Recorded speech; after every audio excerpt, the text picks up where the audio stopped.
Our kids get to go back for a time of children's church. By the way, if you have like 0 to 3, if they start to get a little restless, because that's what kids do, they need to move and play. Over here in this area, we got a padded area, all kinds of toys, and we want to encourage you to go there. Yeah, not padded walls, no, that's for us afterward. A padded floor, so they're going to be good and safe. We want to encourage you to go and let your kids run around and play because that's the way God wired them, and we think that's a beautiful thing, and we want to celebrate that. So this video, let's get back to the video and get back to Jason's text. Which person in the video are you? Anybody did you kind of pick one out? Jason, did you pick one out? Anybody pick one out that you resonated with? I know who I am. You like who? The girl on the chair at the end, the Japanese girl? What's that? Crying and laughing. Oh, yeah. Crying and laughing. That is totally you, Crystal. Anyone else resonate with one of the reactions and responses? Huh? The old man? Yeah, it's silent, but it's, oh yeah. That's his response. Bill? Yeah.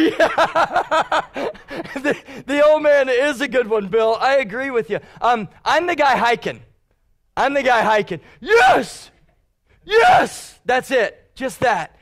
Is anyone the guy on the street corner? They got the text? Yeah.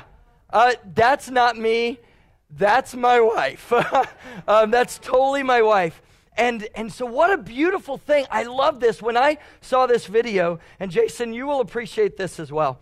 Sometimes I refer to people and I refer to situations because I like to be, we're real people and we're relational people. Some of you are here and you may not know anyone here, and we don't want you to feel left out. So this guy up here, the bald man, that is a very handsome man, and I'm allowed to say that. This guy right here, just the other day, said, PJ, man, you haven't lost it lately. You haven't just broken down. I know we got like bets running on this. I mean, we're doing the NCAA tournament. You know, we bet on fantasy football, but we got bets on you of when you're going to lose it and just break into tears in the middle of a sermon. And man, you're letting me down. I'm losing money here. You haven't done that in a long time. Well, he didn't quite say it that way, but he basically said something similar. Jason, Chris sent me like 10 different videos, said, check these out because I know different forms of media communicate with different people. And I watched this one first, and I said, I don't need to watch any of the rest because I actually started crying. I mean, you know the feeling? It's not like the boo-hoo wailing, but where your eyes just start to swell up and you feel the tears and they're kind of coming down. And what do we guys do when we feel that? You got to bow up a little. You got to fight them. And so I bowed up and fought them in my closet watching this video. The closet's my office, by the way. In my closet, my office, watching this video, I fought the tears and I couldn't fight it, Jason. The tears just came out. And even though I've already seen it, I'm sitting here watching it again, and I know what it is, and my eyes start welling up, and I'm like, you really got to fight it today. And fought the tears back, but I don't know if the tears are guilt or if the tears are joy. You know, both, maybe. The tears might be a little bit of guilt because do we always respond this way today? No.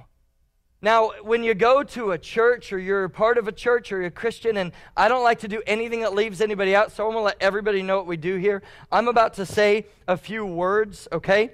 3 words, very specifically. I'm going to say Christ is risen. Don't say anything yet, okay? Because I don't want anyone to feel left out. I want everyone to know what we're doing here. I don't like it when people say things I'm going, whoa, was that written down somewhere? I didn't know that response. And so here's the response. This started many, many, many years ago. In the earliest of believers, the followers, sometimes they would make part of the sign of a fish with their foot. They'd make a swoop, and if the other one made another swoop, and they knew, okay, we're safe, we're believers here, they would say, Christ is risen, and the other guy would say, truly he is risen, hallelujah. Some people say he is risen indeed, hallelujah.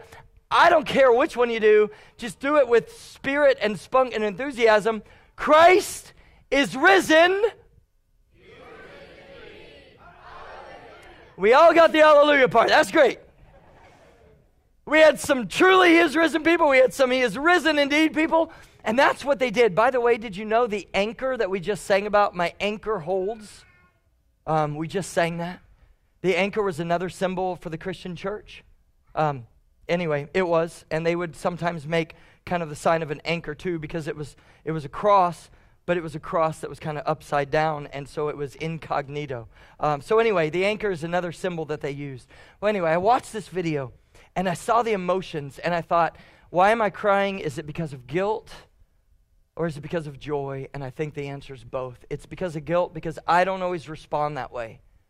We do the Christ is risen, ooh, truly is risen, hallelujah. But do we jump and shout? And even the teenager, dude, I told you. I love it.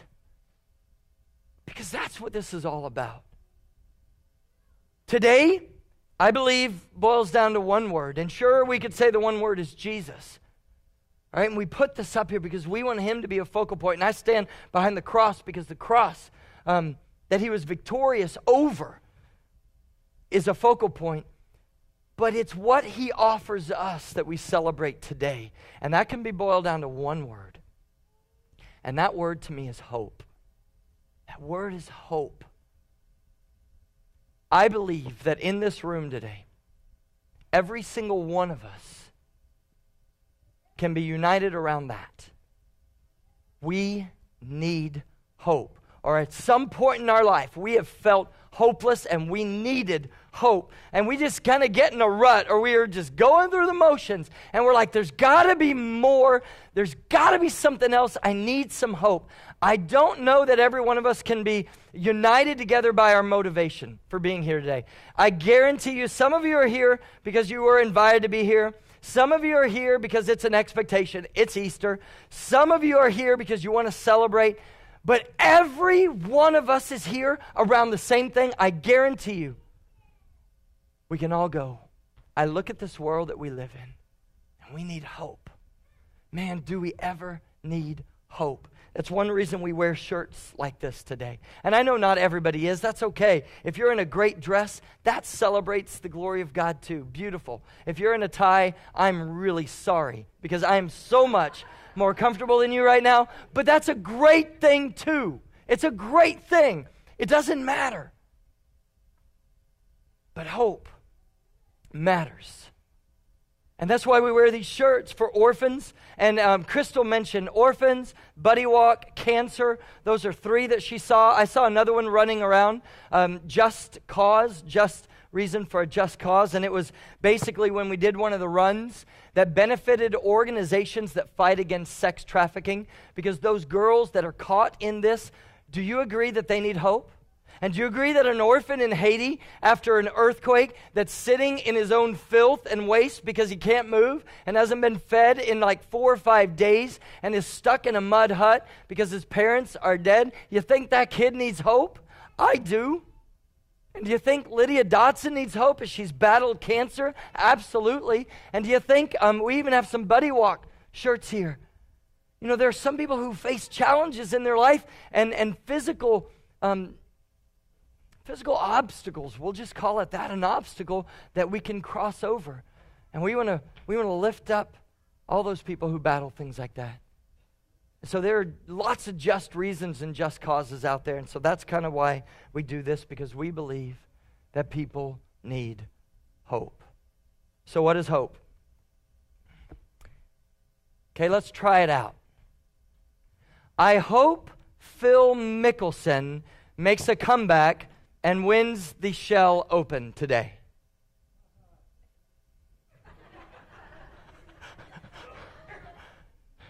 You're probably rooting for somebody else. That's okay, Bill. I hope we say that, right? Do we have any control over that? Is it likely to happen? It could, right? It could. Is it likely to happen? I don't know if it's likely to happen, but it could. You know, there's always a chance. How about this one? And how many of you, raise your hand if you've ever said this before, you've got something big the next day? I sure hope it doesn't rain tomorrow, right? And we use hope. Do we have any certainty, even if we watch the forecast, that that's going to happen? Absolutely. Not in Texas.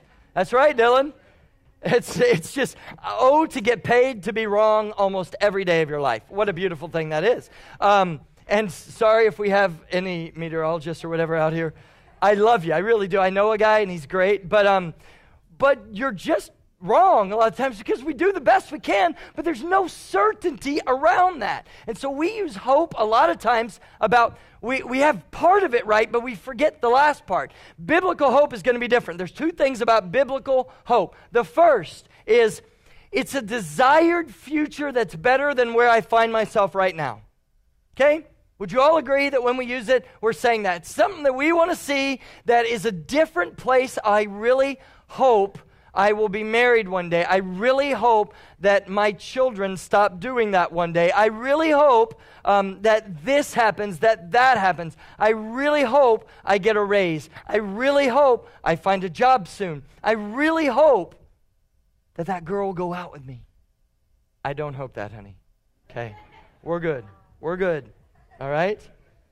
But some of you may, and you've been there. So we use hope in that sense, and there's a couple Bible verses that talk about that, and I think it's great because they point to how it's something that we want to see happen that's in the future. It's down the road. It's not a present reality. So there's always this sort of waiting involved with hope. And so the first verse that I want to read is from Jeremiah chapter 29, verse 11, because it talks about that. It says, I know. This is God speaking, and you really have to take this in context. He's speaking to his people, his chosen people that have walked away from him and have abandoned him, like maybe sometimes the guilt that we had for not responding that way. Well, they'd abandoned him, and they've rejected him, and they're exiles, and they're going to be exiles for 70 years. Woohoo! But here's what God says to them. I know the plans I have for you, declares the Lord. They're plans for welfare and not for evil, to give you a future and hope. But I want to keep going. Then you will call upon me and come and pray to me, and I will hear you. You will seek me and find me when you seek me with all of your heart. So it points ahead to something that we aren't presently experiencing, but that we're looking forward to. The other verse I want to read is Isaiah chapter 40, 31. And here's where we see that. It's waiting, because we are waiting. The word for hope, that's translated hope, can be translated hope or wait. Isn't that interesting and frustrating all at the same time? Because when we hope for something, when do we want it? We want it right away. Yesterday. We want it immediately. But it means to wait and to be patient. And it says, but those who hope in the Lord, or but those who wait on the Lord, shall renew their strength. They will mount up with wings like eagles. They shall run and not be weary. They shall walk and not become faint. So those two verses point to that hope is something that we're looking forward to, that's down the road. We got to wait for it. It's in the future, and it's a better situation than where we find ourselves right now. There's a second component to hope, though, and this is where it isn't often used in our language today. When we say, I hope Phil Mickelson wins, I hope it doesn't rain tomorrow, I hope I get a job soon, I hope that girl will go out with me, whatever it may be. And it's a certainty. It's a surety. It's an assurance that something is going to happen. It's a confidence that what I am waiting for has already been guaranteed to me. And hope is used in that sense over and over again as well. From 1 Peter chapter 1, verse 3, it says, Blessed be the God and Father of our Lord Jesus Christ, according to his great mercy, he has caused us to be born again into a living hope through the resurrection of Jesus Christ from the dead. And so hope is something we look forward to and we wait for, but hope is something biblically that we can be guaranteed or certain that it is coming. That's totally different than today. And I think what we've got to do and what we've got to realize is the reason it's so different is because the object of our hope or our faith is different. I realize that of all of us in this room, we run the gamut or the spectrum from people who truly believe that Jesus Christ is the Son of God to people that are here who go, I don't even know if there is a God, much less believe that his name was Jesus. In this room right now. But we're all united around one thing. We need hope. So where are we going to place our faith or our hope? What's going to be the object of our hope? Have any of you ever put your hope in a person? Will you raise your hand? A wife, a husband, a mom, a dad, a son, a daughter, whatever the case may be. Have you ever been let down by that person? Will you raise your hand? Absolutely. Are we to put our hope in a human being? Bill, I love you, right? Absolutely. We have a mutual respect and love for each other. Don't put your hope in me. Ever. Put your hope in what stands in front of me right now. Okay? In Jesus. And in Jesus Christ alone. Some people put their hope in the job or in money. If I just had the raise, if we could just get a little bit more money, then, man, everything would be great. And that's what we're looking forward to, and that's what we're striving toward. And that isn't going to do it. I read, I can't tell you how many depressing stories. And you can look at all of them, and you could look at, we got the golf thing going on, and I'm not even going to go there. I'm just going to talk about a guy that most of you will never heard of, a guy named Boris Becker. Any of you know who Boris Becker was? Michael, okay? You know him, Brock? Yeah? Who is that? I saw another hand back there. Dan. Who's Boris Becker? He was tennis, right? You said that with such certainty and confidence. I hope. Tennis? No. Certain, confident, Michael. Tennis, yeah. Okay? Who watches that? Not many people. And this was years ago. Boris Becker was at the top of his game, was one of the youngest players to win one of the top tournaments, and he was at the bottom of his life. He was in despair. He was in depression. There was no hope. He contemplated suicide, and it was when he was at the top of his game.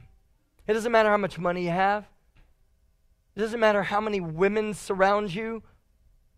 We talk to kids all the time, teenagers, who think they're going to find their hope in money, or they think they're going to find their hope in the guy or the girl. And girls do this all the time. And I know we have some high schoolers and junior hires here. And so let me speak to you real quick. Do not place your hope in a guy.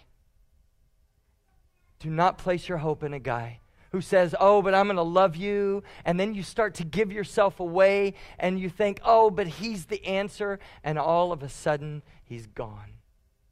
Don't do it, because you're going to be hurt, you're going to be broken, and you're going to be looking for a new object to place your hope in, and you'll probably make it another guy, and he's just going to do the same thing. Guys, we can be great. Ladies, you can do the same thing to guys. I've seen it happen.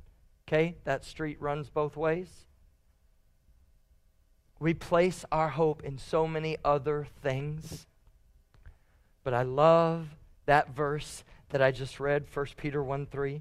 Let's go ahead. I'll move out of the way now so you can place it up on the screen. You heard me read it, but I want you to be able to see these words. According to his great mercy, he has caused us to be born again to what? To a living, breathing, alive, vibrant hope. That word can be translated so many ways. To be born again into a living hope. How? Through the resurrection of Jesus Christ from the dead. And that's where we got to go. What is hope? Well, it's anticipation with certainty.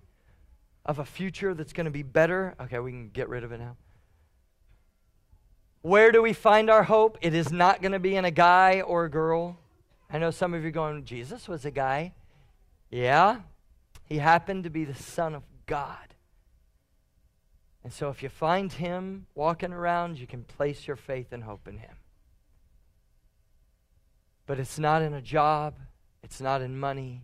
It's not in a substance, which is honestly just an escape.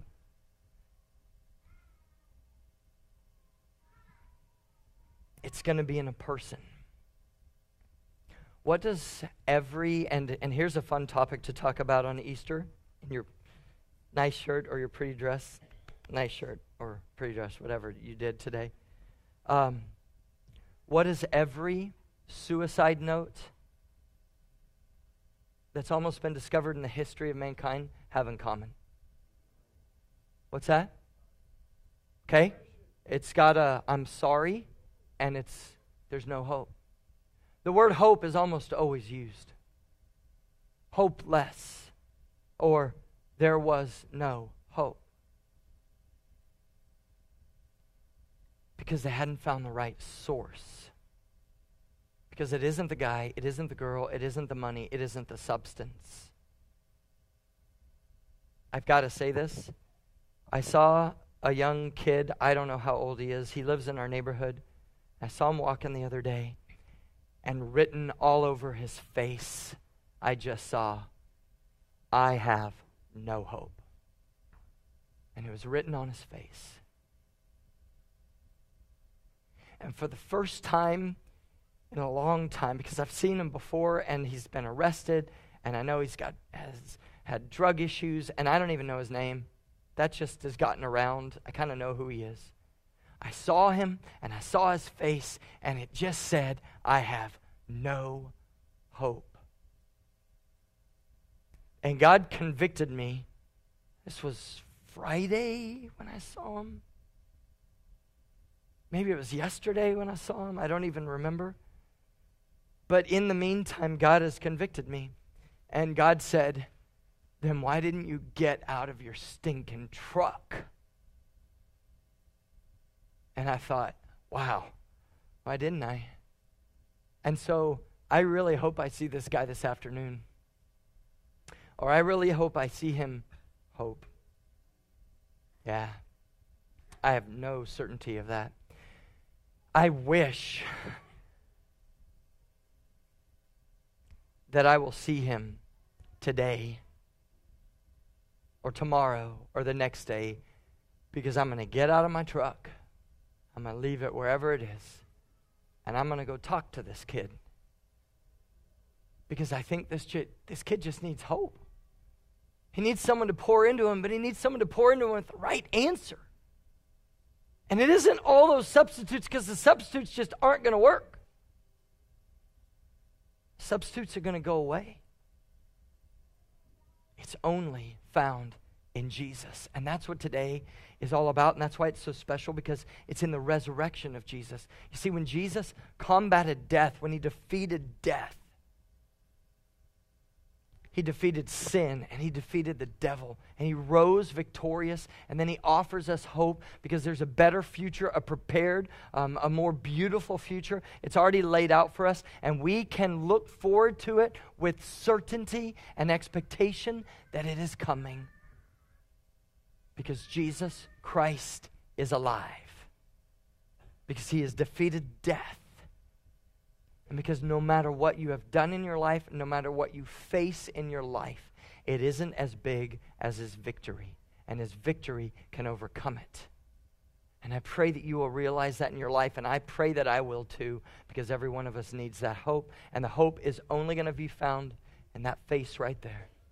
And I love that picture. It's called Jesus' eyes. I love that picture because you can just look in his eyes, and you see compassion, but you see love. And this is by a guy that does this in a matter of 5 minutes on a screen during a song on a stage. Trying to capture what we might have experienced if we had gotten to see Jesus face to face. Because if you looked into Jesus' face, you would have seen love and you would have seen hope. No matter what you looked at in your life, because there's cancer, or that person died, or the person left you, or you're all alone, or you just don't have what the world says it takes, and so you try to pour into a sport, or you try to pour into a girl, or you try to pour into your job. Jesus says you're not going to find it there. You're only going to find it in me. But if you offer your life to me, I will fill you with hope. It is a glorious expectation and certainty of a preferred future that can change you for the rest of your life. It starts here and now. It's not just for the future. It starts here and now. And it goes on. Now, all this stuff, let me just wrap it up with a little story. Because we like stories. Okay? But I'm still going to stay behind the cross because I want the story to point to Jesus. Sarah and I celebrated an anniversary just 2 weeks ago. St. Patty's Day. If you're single and you're looking to get married, I highly encourage you to pick a date you will remember. So any holiday works, okay? Any holiday's great, all right? Because you're like, oh, St. Patty's, oh, I got to remember Sarah, okay? So it's a great thing. So St. Patty's Day, we celebrate. And well, anyway, this goes back to when we got married. So we got married over, it was during Lent, over St. Patrick's Day, and we got to honeymoon in Hawaii.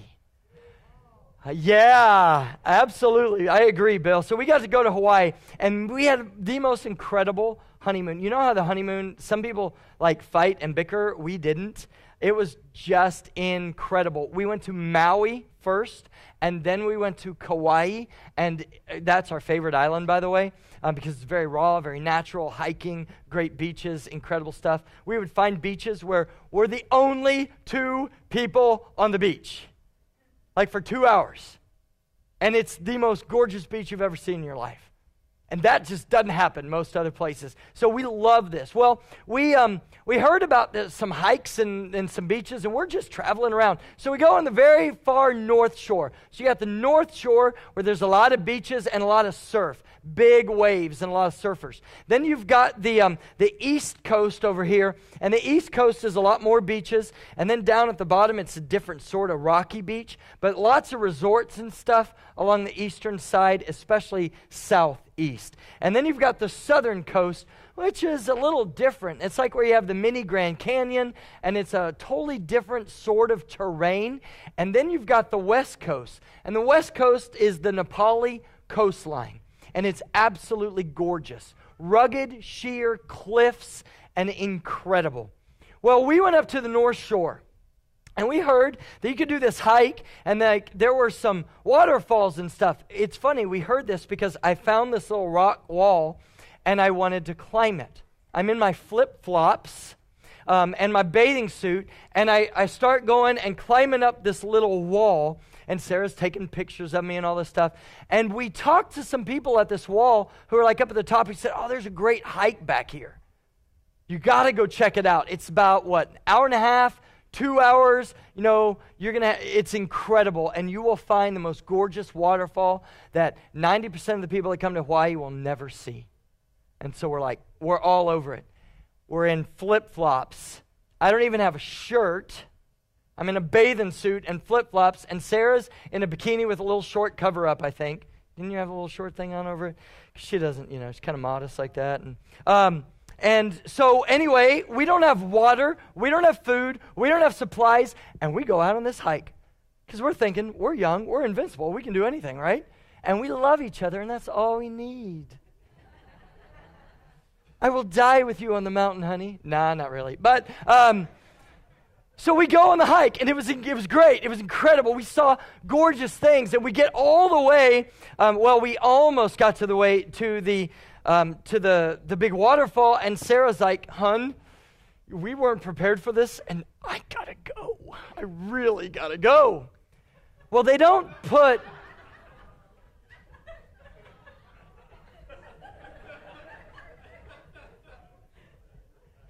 See, those of you visiting today are like, oh man, that guy's in trouble.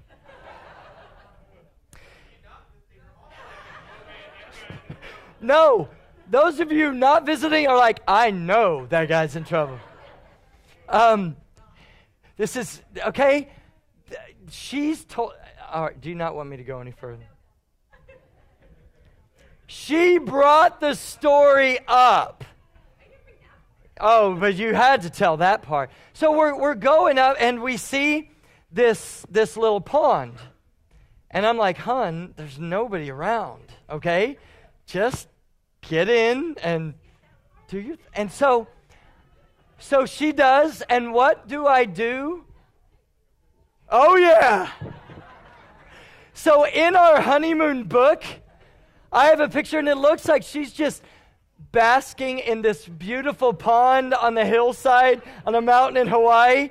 But if you look carefully, you notice dead animals down the path. No, not really, you don't. But I will say this, if you're ever doing this hike, don't drink the water from the streams and the ponds. It's just my letting you know. So anyway, so we go up and we get to the waterfall and it is absolutely gorgeous. And you have to swim through like this little lake and you get to the waterfall and we took pictures of each other and it was absolutely incredible. And we are on the top of the world. I mean, we've just been married and now you're going, and you may not be long. We're good. We're good, right?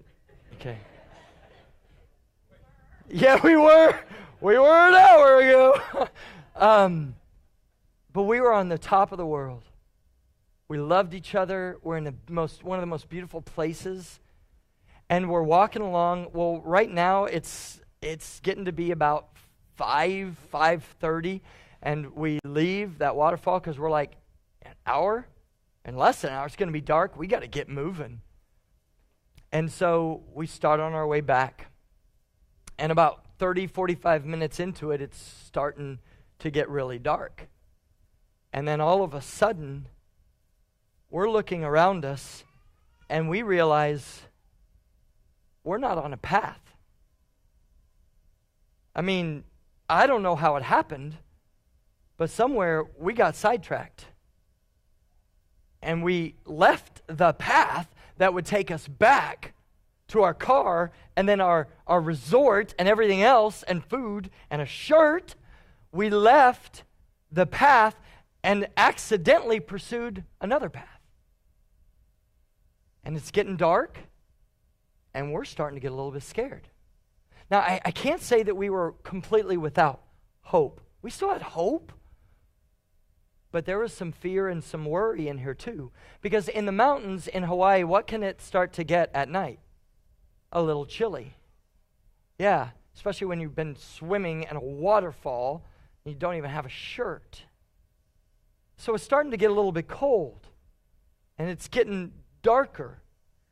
And we're trying to figure out, okay, where did the sun set? And okay, so we need to go that way?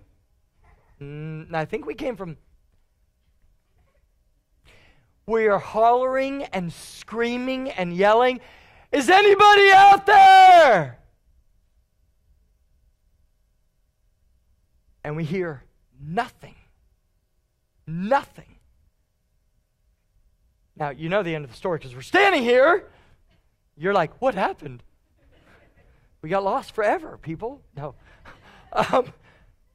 We tried to figure it out based on where the sun set. We tried to yell and scream. We tried to retrace our steps. We tried to go backwards and see if we could find the path. We tried to do everything in our ability and our control. We tried every path that we could find to find some hope, and it all left us hopeless. They all left us hopeless. And this was Sarah's idea. No, what I'm about to say, not like, wow, now you're like throwing her under the bus for getting y'all lost? No, I would never throw my wife under the bus. Come on. Sarah said, honey, we need to pray. And I'm thinking, I'm a pastor. Why didn't I think of that? My wife thought of that.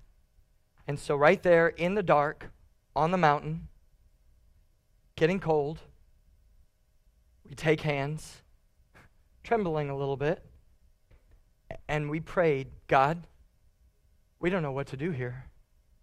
I mean, we need your help. We need your hope. Will you please show us how to get out of this mess and get us back home? And we prayed, and I know you're thinking, oh my goodness, really? Yeah, really. And it wasn't 2 minutes later, way off in the distance, we hear a very faint voice. And so we start shouting, and we start trying to walk toward where we heard the voice.